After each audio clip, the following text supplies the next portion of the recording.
Okay, let's just dive right into this. Welcome back, everyone. I am so pumped to guide you through today's explainer, mostly because we're unpacking an absolute goldmine of structured wisdom. We're looking at a highly distilled decade of hard-earned business lessons from the incredibly successful founder, Leila Hormozi. So if you've ever felt completely overwhelmed trying to scale a business, manage a team, or honestly, just trying to get a grip on your own daily schedule, you are absolutely in the right place. To set the stage for why we're paying such close attention to this source material, let's look at one number, $100 million. Leila Hormozi actually achieved a $100 million net worth by the time she was just 28 years old. And today, she manages a $500 million portfolio.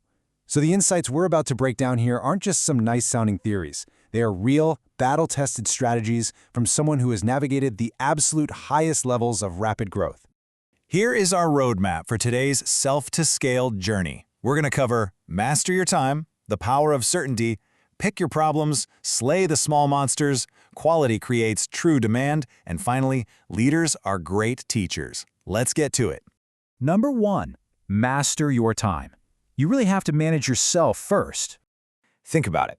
How can anyone expect to manage a massive company if they haven't even mastered their own calendar, right? There is a really stark contrast in how leaders handle this. Top CEOs literally spend 2 to 3 hours on Sunday planning out their week, while others use Monday morning to try and figure out what they even need to do. The source argues that Monday is a day for execution, not planning. When Monday hits, things are already flying at your desk. If you wait until then to prepare, you're instantly eating into your execution time and forcing yourself into a purely reactive mode.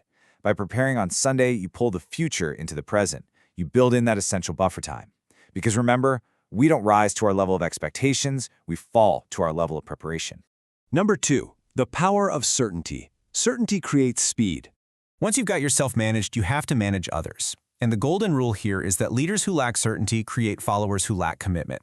It's a huge dynamic, which brings us to the insecure leader versus the stubborn leader. The source shares this fantastic story about a time she was actually grooming a COO.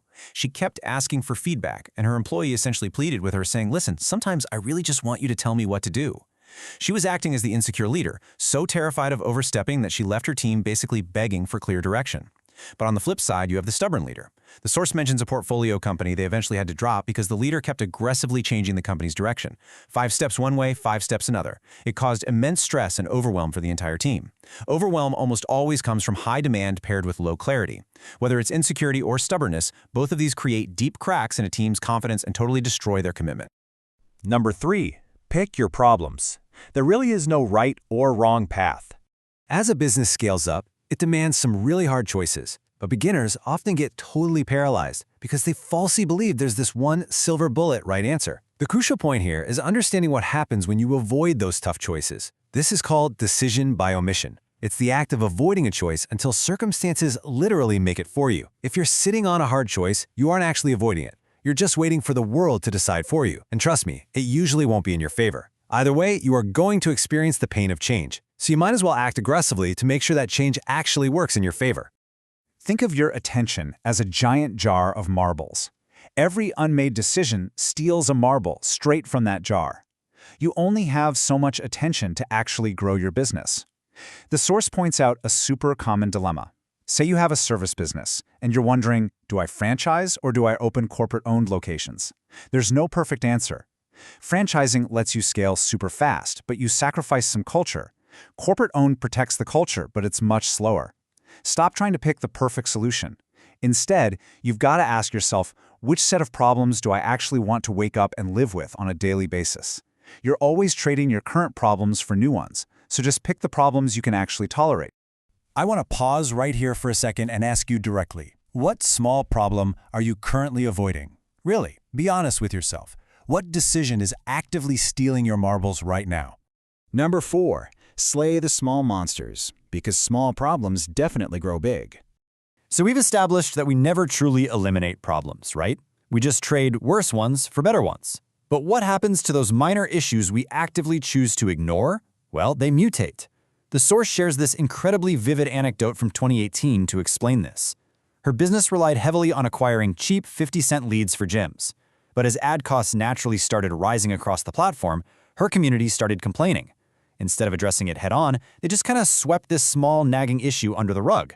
Over a year and a half, that little problem collected dirt, mold, and hair. As she puts it, the harmless little dust bunny mutated into a vicious raccoon hiding under the couch that finally popped out to say, "I hate you and you suck." The big lesson here? Any major issue starts as a minor issue. You might not control the external problem, like rising ad costs, but you absolutely control the communication around it. Slay the monster while it's still just a tiny dust bunny. Moving on to number 5. Quality creates true demand. You want to get pulled, not pushed. When you are forcing a business to grow that just isn't ready for it, man, everything feels incredibly hard. Beginners tend to focus entirely on metrics like inbound leads and sales conversions. They are constantly trying to force and push themselves into the market. But the source experienced a massive wake-up call when our company's referral rate suddenly dropped from 45% down to 30%. Instead of fixing the core quality, they did what a lot of people do. They just ran more ads. Predictably, customer satisfaction totally plummeted. The breakthrough came when she realized she needed a business that was being pulled by the market, not pushed into it. You've got to look at the North Star metrics: Net Promoter Score, customer satisfaction, employee satisfaction. You want to build a business that is supply constrained, a situation where customers are literally banging down your door demanding that you expand because your quality is just that high. When you focus on getting better, getting bigger naturally takes care of itself. And finally, number 6. Leaders are great teachers. True mastery through patience. We finally reached our ultimate destination on the self-to-scale arc. Scaling successfully requires a fundamental core shift in exactly how you view employee mistakes. Let me read this. Yelling at people is not leadership. It is what unskilled and lazy people resort to when they don't know what else to do. That is such a powerful reframe. When an employee makes a mistake, throwing them on a performance plan or scolding them is a massive missed opportunity. Most people are actually really eager and hungry to learn. But leaders constantly expect employees to just instantly know skills that took the leader years of hard work to master. True mastery means patiently engaging in the repetitive and, often boring work of teaching. Every single one-on-one, every mistake, it's just an opportunity to say, okay, now I know exactly where I need to teach you. To wrap up this entire framework, the source leans on his brilliant quote from the legendary coach John Wooden. Effective leaders are first and foremost teachers.